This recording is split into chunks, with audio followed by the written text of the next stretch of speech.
Hello friends, today I am reading Class 6, Chapter 8, The Banyan Tree. Before you read, have you seen a mongoose? A mongoose can fight with and kill a snake. Look at the pictures and read the lines given along with them. The fight of the cobra and the mongoose is a classic drama often seen in India, and the outcome is largely the same. The mongoose is not immune to the venomous bite, but is faster and quicker in motion than the snake. The cobra assumes a posture of defense and attempts to reach the animal by a sweeping strike. But the quick-moving mongoose jumps out of reach and comes at the snake from another direction before the snake can get into striking position again. This constant movement tires and discourages the snake, and the mongoose is finally able to leap in close and bury its teeth in the snake's neck, usually severing the joints of its vertebrae. You must have seen a banyan tree. This is a story about what the author saw as a young boy when he was sitting in an old banyan tree in his grandfather's house. Part 1. 1. Though the house and grounds belonged to my grandparents, the magnificent old banyan tree was mine, chiefly because grandfather at 65 could no longer climb it. 2. Its spreading branches, which hung to the ground and took root again, forming a number of twisting passages, gave me endless pleasure. Among them were squirrels and snails and butterflies. The tree was older than the house, older than grandfather, as old as Dehradun itself. I could hide myself in its branches, behind thick green leaves, and spy on the world below. 3. My first friend was a small grey squirrel, arching his back and sniffing into the air. He seemed at first to resent my invasion of his privacy, but when he found that I did not arm myself with catapult or air gun, he became friendly. And when I started bringing him pieces of cake and biscuit, he grew quite bold and was soon taking morsels from hand. Before long, he was delving into my pockets and helping himself to whatever he could find. He was a very young squirrel, and his friends and relatives probably thought him foolish and headstrong for trusting a human. 4. In the spring, when the banyan tree was full of small red figs, birds of all kinds would flock into its branches. The red-bottomed bulbul, cheerful and greedy parrots, myna, and crows squabbling with one another. During the fig season, the banyan tree was the noisiest place in the garden. 5.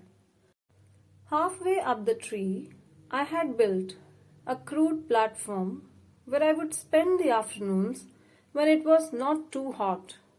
I could read there, propping myself up against the tree with a cushion from the living room. Treasure Island, Huckleberry Finn, and the story of Dr. Dolittle were some of the books that made up my banyan tree library. 6. When I did not feel like reading, I could look down through the leaves at the world below, and on one particular afternoon I had a grandstand view of that classic of the Indian wilds, a fight between a mongoose and a cobra. Part 2. 7. The warm breezes of approaching summer had sent everyone, including the gardener, into the house.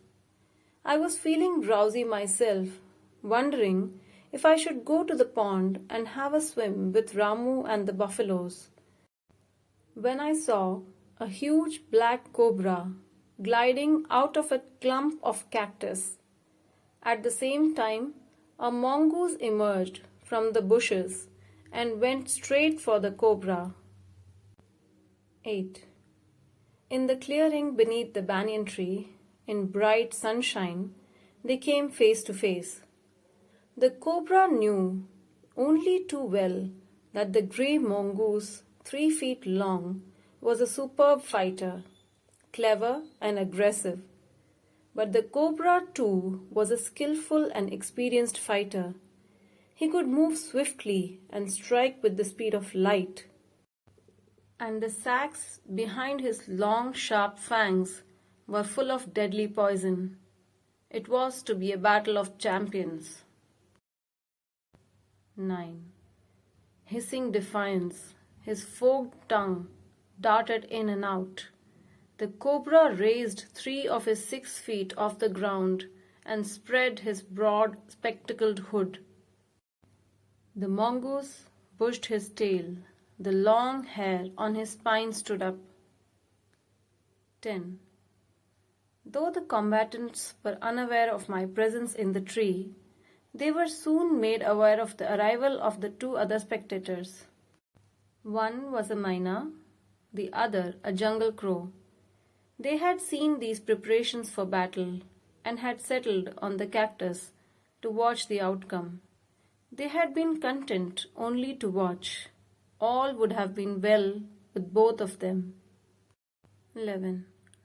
The cobra stood on the defensive, swaying slowly from side to side, trying to mesmerize the mongoose into making a false move. But the mongoose knew the power of his opponent's glassy, unwinking eyes and refused to meet them.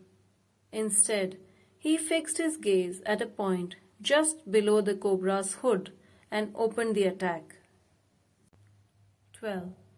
Moving forward quickly until he was just within the cobra's reach, the mongoose made a pretend move to one side. Immediately, the cobra struck. His great hood came down so swiftly that I thought nothing could save the mongoose. But the little fellow jumped neatly to one side and darted in as swiftly as the cobra, biting the snake on the back and darting away again out of reach. 13. At the same moment that the cobra struck, the crow and the myna hurled themselves at him, only to collide heavily in midair. Shrieking insults at each other, they returned to the cactus plant. A few drops of blood glistened on the cobra's back. 14. The cobra struck and missed. Again, the mongoose sprang aside, jumped in and bit. Again, the birds dived at the snake, bumped into each other instead, and returned shrieking to the safety of the cactus. 15. The third round followed the same course as the first, but with one dramatic difference. The crow and the myna, still determined to take part in the proceedings, dived at the cobra, but this time they missed each other as well as their mark. The myna flew on and reached its perch, but the crow tried to pull up in midair and turn back. In the second that it took the bird to do this, the cobra whipped his head back and struck with great force, his snout thudding against the crow's body. 16. I saw the bird flung nearly 20 feet across the garden. It fluttered about for a while, then lay still. The myna remained on the cactus plant, and when the snake and the mongoose returned to the fight, very wisely decided not to interfere again. The cobra was weakening, and the mongoose, walking fearlessly up to it, raised himself on his short legs, and with a lightning snap had the big snake by the snout. The cobra writhed and lashed about in a frightening manner, and even coiled itself about the mongoose, but to no avail. The little fellow hung grimly on until the snake had ceased to struggle. He then smelt along the quivering length, gripped it round the hood, and dragged it into the bushes. 17.